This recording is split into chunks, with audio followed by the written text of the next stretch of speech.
Today, we're going to talk about the metaverse. Book Meta outrage. This is a crazy idea that you're going to give your life to some sort of augmented or virtual reality.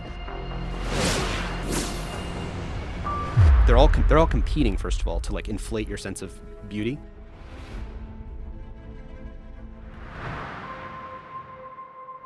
I do have an opinion on algorithms, and I do have an opinion on what it does do to young girls' self-esteem. And Totally. Well, you have teenage daughters. Yes. Right? Yeah. I just think, and young girls are a point of focus. For why they're a point of focus more than young boys, I'm not entirely sure. I guess it has to do with their emotional makeup, and there's higher risk of self-harm due to social media, and Jonathan Haidt talked about that in his book, The Coddling of the American Mind. It's very clear that it's very damaging. Zuckerberg doesn't like the fact that Apple has controlled his destiny by controlling the operating system inside of which Facebook has to sit, and then all the various ways that, whether they make advertising like they did recently, the privacy tracking stuff, it makes him not have control over his destiny. And so if you own the whole platform, bottom to top, it's a classic vertical integration. If I own the entire stack, I can control the entire thing. And then I own my own destiny. That's what this is really about. And it's going to become a land grab between these companies for who can sort of own the next metaverse platform. They're going to realize that this is a crazy idea, that you're going to give your life to some sort of augmented or virtual reality world that's created by a guy who's involved in this company whose algorithms are sowing the seeds of distrust and hate. But now we let him take over what you see and feel, because you're going to have a new company, and this new company is going to be virtually reality based, where he's literally he reenacted a scene from Black Mirror, which is unironically. What's interesting to psychoanalyze him a bit is that he has 55% of the ownership and voting structure shares of Facebook. He's a very unique position. There's never been, I don't think, a company as massively powerful as his in the sort of close to $1 trillion market cap range, where it's all basically controlled by his psychology. I mean, I talk to Facebook insiders, occasionally, and they'll tell me that at the end of the day, with a lot of these decisions, it really does come down to Mark. He's a young guy. Yeah. How old is he? He is he even actually 40? We're the same age, so he must be 37. So he, and then I think what he cares the most about is being seen as an innovator. Like if I had to name it, it's not, like you said, it's not the money. I think people always say, oh, it's just he's greedy. He just wants the money. I think he wants to be seen as an innovator. And if the world said the way you can be an innovator is not by building more stuff that basically hollows out the physical world so we can make this unsustainable virtual world that collapses society. You can be an innovator by actually fixing and helping to support the planet that we're on, the actual world that we're living in, the social fabric that needs to be strengthened. But obviously he's been trapped by a set of incentives. I mean, one of the most interesting things is if he came out and said, post all these Facebook files, said like, I'm actually trapped by the shareholder model and of the corporate form. Like I am trapped by the fact that I have a fiduciary obligation to shareholders, but he doesn't say that. So in a way he has a fiduciary duty to lie to himself about the gap between what his incentives are and what the world needs for basically sustainability. And my kids, my 13-year-old does have like interactions with their friends, and I do see how they bully each other and they get so angry and mad at each other. It is a factor, but it's an algorithm issue, right?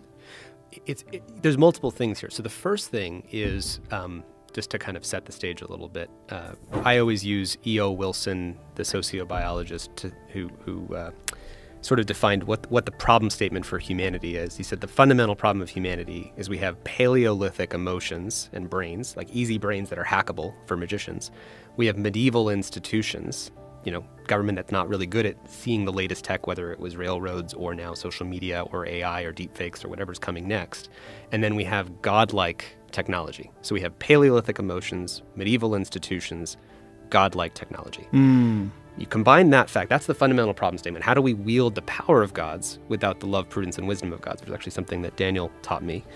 And then you add to that the race to the bottom of the brainstem for attention. What is their business model? Just to review the basics, everybody knows this now, but it's engagement. It's like, how do I get that attention at all costs? Yeah. So algorithms is one piece of that, meaning when you're on a news feed, like, I don't want to just show you any news. I want to show you the most viral, engaging, like longest argumentative comment threads news. right?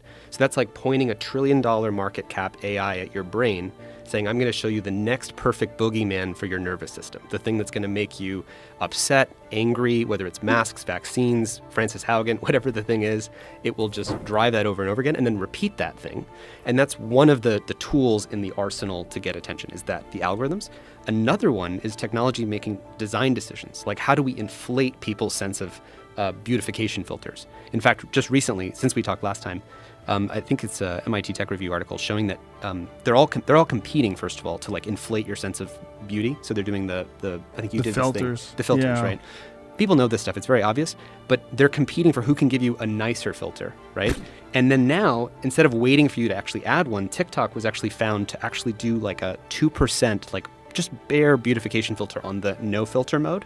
Because the thing is, once they do that, the other guys have to do it too. Oh. So I just want to name that all of this is taking place in this race to capture human attention, because if I don't do it, the other guy will. And then it's happening with design decisions like the beautification filters and like the follow you, and if you follow me, I'll follow you back, and the like button and check, pull to refresh, the dopamine stuff. That's all design. Then there's the algorithms, which is I'm pointing a thing at your brain to figure out how can I show you an infinite feed that just maximally enrages you.